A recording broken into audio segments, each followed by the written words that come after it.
পরিবার মানি নাই, দেশ মানি নাই, চইলা গেছি, সাইডা দিছি, দেশ ছেড়া রিফিউজি হয়েছি। বাচ্চারা যখন কাতারে কাতারে জীবন দিছে না, তখনই নিজের জীবনটা দিয়ে দিছিলাম। এটা এক্সটেনশন লাইফ চলতেছে, জয় দিন চলে। জানের মায়া কলেন নাই আমার, আমি এখন জানতো মারা। আমার মতো এরকম প্রচুর জ্যান্ত মরা আছে, জীবন দিয়া দিতে এক মুহূর্ত ভাববো না। আমার মতো এরকম হাজারো পিনাকি আছে যারা বুকের ভিতরে আগুন জ্বালায় রাখছে।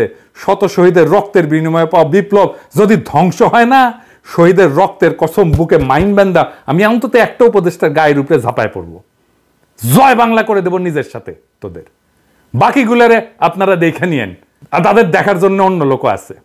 এলিটদের জাউরামো বাংলাদেশে চিরতরে বন্ধ করতে হইলে এই ছাড়ার কোনো উপায় নাই। তবে ঝাঁপায় পড়ার আগে আকাশ বাতাস বিদীর্ণ কইরা স্লোগান দিবেন কলে, বাঙালের কথা বাসি হইলেই ফলে। আমি 5ই আগস্ট থেকে যা যা বলছিলাম ঠিক তাই ঘটতেছে। আমি কি বলছিলাম? 1 নাম্বার, ছাত্র উপদেষ্টা নেওয়াটা ভালো কাজ হয়েছে, আরো বেশি নেওয়া উচিত ছিল। ছাত্রদের মিনিস্ট্রিগুলো ভালো ফাংশন করতেছে, সত্য কিনা বলেন? শুনেন আমি কি বলছিলাম। অনেকের রিজার্ভেশন আছে ছাত্রদের উপদেষ্টা পরিষদে নেওয়ার ক্ষেত্রে। আমি মনে করি যে এইটা একটা পজিটিভ কাজ হয়েছে এবং এটা একটা ইন্টারেস্টিং এক্সারসাইজ হয়েছে। এটার জন্য আমি অভিনন্দন জানাই। এই এক্সপেরিমেন্ট যদি সফল হয় তাহলে বাংলাদেশের রাজনীতির চেহারা কিন্তু পাল্টে যাবে। এই এক্সারসাইজটা খুব ভালো হয়েছে। এক্সপেরিমেন্টটা সফল হলে তরুণদের ব্যাপকভাবে রাজনীতিতে আকৃষ্ট করা যাবে এবং আমি মনে করি এই এক্সপেরিমেন্ট সফল হবে। 2 নাম্বার, বেশিরভাগ উপদেষ্টা অপদার্থ, এরা কোনো রেজাল্ট ডেলিভার করতে পারবে না। কথা সত্য কিনা বলেন? অপদার্থ এবং অথর্ব, জরাজীর্ণ, জীর্ণ শীর্ণ, বুইরা খাটাস। কেউ তাদের চাকরি দিত কিনা বলেন? কোন প্রতিষ্ঠানে তারা চাকরি পেত? বুড়াগুলার হাইপার টেনশন, ডায়াবেটিস, কেউ দেখেন অ্যাডাল্ট ডায়াপার পরে পেশাব ধরে রাখতে পারে না, প্রোস্টেটের প্রবলেম। মহিলাদের কথা আর কইলাম না। যাই হোক, 3 নাম্বার, অস্বচ্ছ প্রক্রিয়া, ব্যক্তিগত পছন্দ অপছন্দের উপর ভিত্তি কইরা উপদেষ্টা পরিষদ গঠিত হয়েছে এবং যে সমস্ত নিয়োগগুলো হইতেছে সেগুলো তাই। আমি আর কইলাম না, নাম ধইরা তিক্ততা তৈরি করতেছি না, আর অনেক তিক্ততা তৈরি করছি, আর করব না। 4 নাম্বার, সুপ্পো একটা সমস্যা, এটা না সরাইলে ঝামেলা হবে। ছাত্ররা কলে বুঝছে পরে ওয়াকার একটা ঝামেলা, সে বিকল্প ক্ষমতা কেন্দ্র তৈরি করতেছে। আপনি তো দেখছেন স্বামীও এটা নিয়ে লিখছে। আগে কলে আমি যখন কইছিলাম তখন স্বামী আমার উল্টা লিখছিল, দেখেছেন? 6 নাম্বার, আমি বলছিলাম এই সরকার জনপ্রিয়তা হারাইতেছে। 7 নাম্বার, আমি বলছিলাম ছাত্ররা জনপ্রিয়তা হারাইবে, হইছে। 8 নাম্বার, আমি বলছিলাম আওয়ামী লীগ ফিরে আসার চেষ্টা করবে, নানা জায়গায় ঝামেলা করবে, করছে। এর কারণ কি? কারণ হইতেছে বিপ্লব ওই প্রথম দিনেই বেহাত হয়ে গেছে। বিড়াল মারতে হয় প্রথম রাতেই। আর এই বেহাত করার 2 কারিগর হইতেছে ওয়াকার আর আসিফ নজরুল। ওয়াকার তো বিপ্লবের স্টেক হোল্ডার না, কিন্তু আসিফ নজরুল নিজের হাতে পুরো জিনিসটা ধ্বংস করে দিছে, মনের মাধুরী মিশায় ধ্বংস করেছে আর কি। আমি আজ বলতেছি, মিলাই নেন, আজ থেকে 20 বছর পরে আসিফ নজরুল এই বিপ্লবের ভিলেন হিসাবে পরিচিতি পাবে। আজকে সেজন্য সিল মারলাম না, আপনারা মাইরা নিয়েন 20 বছর পরে। সিলটা সেদিনই মাইরেন। আসিফ নজরুল পুরা বিজয়টাকে বাঙ্গু এলিটদের হাতে তুলে দিছে, তার প্রিয় প্রথম আলো, ডেইলি স্টার এই গ্রুপের কাছে। তাই বশিরেরা উপদেষ্টা হয়, যারে daily star business person of the year পুরস্কার দেয়। ফারুকি, যারে নিয়ে প্রথম আলো কয়েকদিন আগে একটা বিশাল স্টোরি ফান্দে উপদেষ্টা হওয়ার আগে, এটা দেখানোর জন্য যে সে এই কালচারাল এরিয়া কন্ট্রোল করে। এখানে কালচারাল এরিয়ায় যারা শেঠ তারা সব তার ভাই বেড়াদার, এবং ভাই বেড়াদার বলে একটা গ্রুপ আছে, সেটা ফারুকির গ্রুপের ওই সোবিয়াল গ্রুপের লোকজন যারা ফারুকির সাথে কাজ করেছিল, বুঝছাও? ফারুকিরা নিয়ে যখন চারিদিকে হাউকাউ লেগে গেছে, তখন ফারুকিরা অভিনন্দন জানায় কে কি কইতেছে তাই নিয়ে প্রথম আলো নিউজ করেছে, দেখেছাও? এত করবি তো, তোর নয়া বাল গজাইছে আয়নায় তো দেখবই। কিন্তু ফারুকির নিয়োগ নিয়া জনমানুষের মনে যে বিক্ষোভ, তার নিউজ দেখেছেন প্রথম আলো, ডেইলি স্টার? কোথাও দেখেন নাই। এইভাবেই আপনার কণ্ঠস্বরকে সে নাই করে দেয়, চাইপা ধরে, বুঝছাও? এটাই হইতেছে প্রথম আলো, এটাই হইতেছে ডেইলি স্টার। তারিখটা দেখান ডেইলি এডিটর সাহেব। এবার দেখেছেন তো, বুঝেছেন তো যে ফারুকির এইটা, বশিরের এটা প্রথম আলো ডেইলি স্টার গ্রুপের একটা concerted effort, very meticulous plan, বুঝছাও? তারপরে কি হয়েছে? আরো একটা কাম হয়েছে। কামটা কি? গোলাম মুর্তজা ওয়াশিংটন আর আকবর হোসেন লন্ডনে প্রেস মিনিস্টার পদে যাইতেছে, নিয়োগ পাইছে 2 ডেইলি স্টার। এখন আমার ক্ষুদ্র ভাতার ভগিনীরা কইবে যে দাদার মাথাটা গেছে, সব জায়গায় খালি ডেইলি স্টার দেখেন। গোলাম মুর্তজা না হয় ডেইলি স্টার বুঝলাম, আকবর কেমনে ডেলি স্টার, ওই তো বিবিসি, তাই না? আমার ক্ষুদ্র ভ্রাতা এবং ভগিনীরা, ওরা যে এই পুকুরে সাঁতার কাটে না, আমি সেই পুকুরে সিল। এই যে দেখেন, বিবিসিতে যাওয়ার আগে ওই ডেলি স্টারে ছিল আকবর, বুঝছাও? পশ্চিমে গরুর খামারে পাছায় ছাপ্পা দিয়ে দিত, গরুর মার্কার জন্যে। বাঙ্গু এলিট হইতে এলে পাছায় ডেলি স্টার আর প্রথম আলো ছাপ্পা থাকা জরুরি। আচ্ছা, এডিটর সাহেব, এরপর থেকে যত বাঙ্গু এলিট পাইবেন না, তার পাছার ছবি যদি পান, উটি সিল মারবেন একেবারে। ডেলি স্টার, প্রথম আলো, জাউরা সিল বাদ, এখন ডেলি স্টার, প্রথম আলো সিল মেরে দেবো পাছায়। আমাদের এই বিজয়ের ফল ভোগ করতেছে ডেলি স্টারের সাংবাদিক, যেই ডেলি স্টার ছাত্রদের দুষ্কৃতিকারী বলছিল আর তাদের নির্মূল করতে হাসিনাকে সাহায্য করবে বলছিল। এই যে দেখেন, মাহফুজা নাম নিজে লিখেছিল। সেই ডেলি স্টারের সাংবাদিক ছাড়া আমাদের পররাষ্ট্র মন্ত্রণালয় সাংবাদিক খুঁজে পায় না। তবে অবশ্য সুপারিশ করেছিল নাহিদ, হাঙ্গারের প্রিয় নাহিদ ছাত্রনেতা।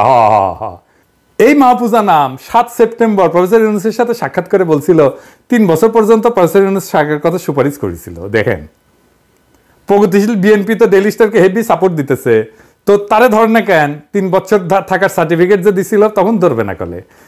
তখন ওদের সমস্ত পৌরুষ পতায়া যাবে। প্রগতিশীল বিএনপি, প্রগতিশীল তো ওদের সবসময় কলিকাতা হারবাল লাগে আর কি, বুঝছাও?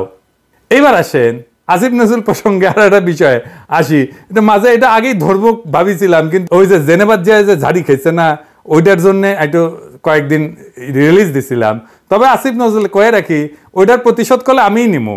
ওইটা ওই যে আপনারা যেটা করেছিল না, ওটার প্রতিশোধ আমি নিমু, আমি। প্ল্যানিং হচ্ছে। যাই হোক, ওইটা পরে আসিছি। তো যাই হোক, সে কইছে কি আমাদের নাকি ধৈর্য কম। শুনেন, কইছে ধৈর্য কম। একটা হলো আমাদের একটু ধৈর্যের অভাব আছে। আমি ফাহাম আব্দুল সালামের একটা অসাধারণ স্ট্যাটাস দেখলাম। তার স্ট্যাটাসে সে লিখেছে, দুঃসময়ে আমরা বছরের পর বছর অপেক্ষা করি, ধৈর্য ধরি। 16টা বছর এই দেশের 90% মানুষ ধৈর্য ধরে বসেছিল, কারোর মধ্যে যন্ত্রণা দেখি নাই, অনেকের মধ্যেই দেখি নাই।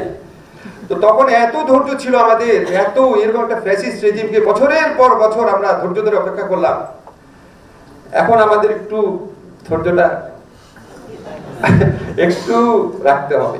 আসিফ নজরুলের ভাগ্য আসলেই ভালো যে আমি উপদেষ্টাদের গালি দিব না প্রতিশ্রুতি দিছি, নাইলে এমন একটা গালি দিতাম না। আজকে গালির দুঃখে বাসায় গিয়া বালিশ বুকে চেপে কাঁদতে ওই সারাদিন। আচ্ছা বলেন তো, সে কইল ধৈর্য কম। আমরা কোন জিনিস চাইয়া অধৈর্য হয়েছি কন তো? এই উপদেষ্টারা গালি খাইছে কি জন্যে বলেন তো? আমি কয়ে দিই, আসেন দেখি গালি খাই কি জন্যে। গালি খায় আহতদের চিকিৎসা না করা নিয়ে। আজ আহত ছাত্রদের উপর দিয়া গাড়ি চালাই দিছে স্বাস্থ্য উপদেষ্টা। শোনেন, আমার বানানো কথা না, শোনেন আহত ছাত্রের কাছেই শোনেন, উঠি ছিল, শোনেন ওর কাছেই। উনি রুগী দেখতে আসছিল, ওনার কথা ছিল মানে এখানে যারা বৈষম্যদের ছাত্র আন্দোলনের রুগী ছিল তাদেরকে প্রত্যেকে মানে দেখবেন, দেখে মানে তাদের চিকিৎসা যদি আরেকটু উন্নত মানের ভালো হয় তাহলে তাকে বাইরে পাঠানোর কথা বলা হবে। আর যাদেরকে এখানে ট্রিটমেন্ট করানো যায় তাদের এখানে একটু ভালোভাবে মানে ডাক্তার করে মানে চিকিৎসাটা করবে। কিন্তু সেই ক্ষেত্রে মানে উনি আসার পরে উনি মানে আপনার 5 থেকে 6 জন রুগী দেখছে। রুগী দেখার পরে উনি চলে যাইতেছেন। আর মানে উনি আসছেন আপনার এই চারতলায় এয়ার কেজুয়াল মানে চারতলায় আসছেন। চারতলায় আমাদের এই রুগী দেখতে আসছেন। 3 তলায় আমাদের বৈষম্যদের ছাত্র আন্দোলন রুগী আসছিলেন, ওই ফ্লোরেও যাওয়া হয়নি। তারপরে আমরা চলে যেতেছি। তারপরে আমরা কয়েকজন মিলে নিচে নামছি মানে তার সাথে কথা বলার জন্য।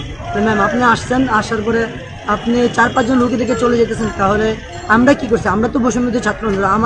আচ্ছা আমি আপনার যে একটা জিনিস থেকে যে আমার হাত, এই হাতটা আমার এখনো মুভমেন্ট হয় না। আমার হাতে মানে এই ভিতরে যা মানে আঙ্গুলগুলো সব একবারে মানে ফুটে গেছে, ভিতরে হাড়গুলো মানে ভিতরে সব ফুটে গেছে। পরে মানে ওনার কাছে যাওয়ার পরে মানে উনি আমাদেরকে কোনো ভাবতে দিল না, উনি চলে গেছেন। তারপরে আমরা বাধ্য হয়ে ওনার গাড়ি আটকানোর চেষ্টা করছি। গাড়ি আটকানোর চেষ্টা কেন করলাম? তাহলে আমাদের 3 জনকে গাড়ি চাপা দিছে। আমার গাড়ি চাপা দিয়ে আমার একবারে এই গলায় গাড়ির চাকরি নিয়ে আসছে। আরেক ভাইয়ের আহত ভাই, ওনার পায়ে গুলি লাগছে, ওই ভাইয়ের পায়ে গাড়ি তুলে দিছে। আরে মানে এরকম আমাদের 3 জনকে এরকমটা করা হয়েছে। কিন্তু আসলে আমরা তো বৈষম্য বিরোধী ছাত্র আন্দোলনে আহত হয়েছে, মানে উনি তো আমাদেরকে কোনো পাত্তা দেয়নি।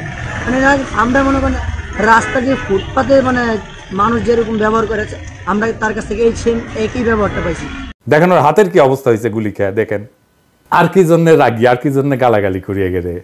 এই যে সামে কাটা মজুমদারদের দিয়ে জনপ্রশাসন চালায়, তাই না? সামে কাটা মজুমদাররা কে নিছে উপদেষ্টা পরিষদ? ওক নাও লাগবে কে?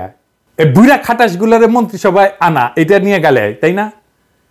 আর পিছে মুজিবের ছবি লাগা অফিস করা, প্রত্যেকটা তো করিচ্ছে। আজিম নজরুল নিজেও করিছে। আজিম নজরুলের সমালোচনা করছে ওই যে জামিল রে শিল্পকলা একাডেমির ডিরেক্টর বানাইছে সে, সেই জন্যে। এর ধৈর্য ধরার কি আছে? ওটা একটা কাম করে, আমরা প্রতিক্রিয়া দেখাই। তো প্রথম আলো ডেইলি স্টারের কাছে পাশা বর্গা দেয়, সেই জন্য গালাগালি করি। জামিল আহমদকে শিল্পকলা বসাইছে, ওটা সরাইছে, সরায়নি। প্রথম আলো ডেইলি স্টারের সুপারিশে ফারুকি আর বসিতে উপদেষ্টা বানাইছে, গালি খাচ্ছে। আর কি বলছি যে আপনারা কোনো স্টেক হোল্ডারদের সাথে কথা বলেন না, আমরা সাহায্য করতে চাইলেও সেটা নেন না। এই তো মানে যে কোনো সরকার চালাইতে হলে তো স্টেক হোল্ডারদের সাথে কথা বলতে হয়। এটা শুধু অন্তর্বর্তীকালীন সরকার না, বা আমরা বিপ্লবের সাথে ছিলাম সেই জন্য না, যে কোনো সরকারকে স্টেক হোল্ডারদের সাথে কথা বলতে হয়। এটা সরকার চালানোর একটা বেসিক ফাংশন। আর কিছু নিয়ে বলছি কই আমরা ধৈর্য হারা হইলাম? আপনারা একটা ফাউল করেন আর আমরা প্রতিক্রিয়া দেখাই। এখনই হাসিনা স্টাইল শিখে গেছে, দেখেছেন? আর ফার্ম আমাকে কইছে এক্সপেকটেশন কমাইতে হবে। আপনি একটার পর একটা গণবিরোধী সিদ্ধান্ত নেবেন, আর কিছু কওয়া যাবে না। কি মজা! আবার দেখেন কি করছে, অভিযোগ করিচ্ছে হাসিনার দুঃশাসন নিয়ে কোনো কথা নাই সোশ্যাল মিডিয়াতে। শুনেন, আপনারা বিভিন্ন সামাজিক যোগাযোগ মাধ্যমে দেখবেন শেখ হাসিনার দুঃসময়, অত্যাচার, গণহত্যা নিয়ে কোনো কথা নাই। কথা হচ্ছে এই সরকারের উপদেষ্টা কি করছে, হাসনাত কি করছে, নাহিদ কি করছে, আসিফ নজরুল কি করছে, সারাটা সময় এটা নিয়ে ব্যস্ত। গালি না দিয়া থাকতে পারলাম না। সরকারে কি মিয়া আছে না? সোশ্যাল মিডিয়ার দিকে তাকে থাকেন কে? রাষ্ট্রটা তো হাতে দিয়ে দিছি, এই রাষ্ট্রের রিসোর্স নিয়ে বৈশা আপনারা পাবেন, আর আমরা ঘরের খেয়ে বনের মোস্তারে সোশ্যাল মিডিয়া আপনাকে কামলা খাটবো। তো মিয়া আপনাদের ধ্বজভঙ্গ তো বিয়া বসেছিলেন কেন? আমাদের দিকে তাকে থাকতে হয় কেন? আমরা তো 2 পয়সার ইউটিউবার আর ফেসবুকার, সোশ্যাল মিডিয়া লাগে কেন এখন? হইলে তো ডেইলি স্টার লাগে, প্রথম আলো লাগে, সুশীল লাগে, আর সোশ্যাল মিডিয়াতে তখন হাঙ্গারে লাগে না? বাহ কি মজা! হাতে তো আর্মি দিছি, পুলিশ দিছি, প্রশাসন দিছি, আন্তর্জাতিকভাবে গ্রহণযোগ্য একটা নেতাও দিছি। হাসিনারে লাথি মেরে ভেগা পাছার নিচে তো শেয়ার দিছি নাকি? এক ডাকে হাজির হবে এরকম কয়েক লাখ আগুনের মতো পোলা পানো দিছি, তাও আপনার সোনাবাগি খারায় না কে? হ্যাঁ, প্রথম আলো ডেইলি স্টারের যে গোপাতে দেন ওটা থেকে সার্ভিস নিতে পারেন না? এখন সোশ্যাল মিডিয়া লাগে, এখন ধন মিয়া। হ্যাঁ, কিন্তু ঠিকই দিবেন প্রথম আলো ডেইলি স্টারে। আরে বেটা নিজেরে জিগা কেন পাবলিক সে 5ই আগস্টের পর থেকে একটা দিনও ভরসা রাখতে পারছে না তো করে উপরে? সকালে এক দুশ্চিন্তা তো রাতে আর এক দুশ্চিন্তা। আমাদের কি করা উচিত? আমরা তো বছরের পর বছর এই ফ্যাসিবাদের নিপীড়নে নিষ্পেষিত হয়েছি, দেশ ছাড়া হয়েছি। আমাদের তো তোদের বসে নাকে তেল দিয়া ঘুমানোর কথা ছিল, অথচ বিজয়ের আনন্দটা পর্যন্ত আজ পর্যন্ত উপভোগ করতে পারলাম না। আমরা তো তোদের পাশেই ছিলাম, আছি তো এখনো। মাইরা কেইটা তামা কইরা ফেলার কথা না? আওয়ামী লীগরে শিকড় শুদ্ধ ফ্যাসিবাদের বিষ বৃক্ষ উপরে ফেলার কথা না? তোর যা করা সেটা না কইরা রাত বিরাত ওই মতির দণ্ডে তেল মালিশ করতে যাস কে? দেশে কি যোগ্য লোকের আকাল পড়িছে কেন? তোদের বাইসা মতির ভাতারদের তুলে আনতে হইতেছে। কে চালাইতেছে তোদের? চালাইতেছে কে তোদের? এটা বলতে হবে তো। দুনিয়ার যত ঘাটের মরা, যত বুইরা কাটাস, সেগুলো তুলে আনতেছিস আর উপদেষ্টা বানাইতেছিস। তোকে দিয়ে কাম কি? আমাকে রে তোদের বসানো হইতেছে বালের চামড়া ছিলার জন্য। আর তোরা আসিস কেমনে 72-এর সংবিধান বানাও, মুক্তিযুদ্ধের চেতনা বানাবো, কোন ফাঁক দিয়া 7 রং ঢুকাবো, আবার কেমনে আবার 71-এর চেতনা ব্যবসা চালু করবি সেই তালে। হাসিনারে কাউন্ট করি নাই, মোদিরে গোনায় ধরি নাই, জান লড়াই যুদ্ধ করছি, দিন রাত মানি নাই।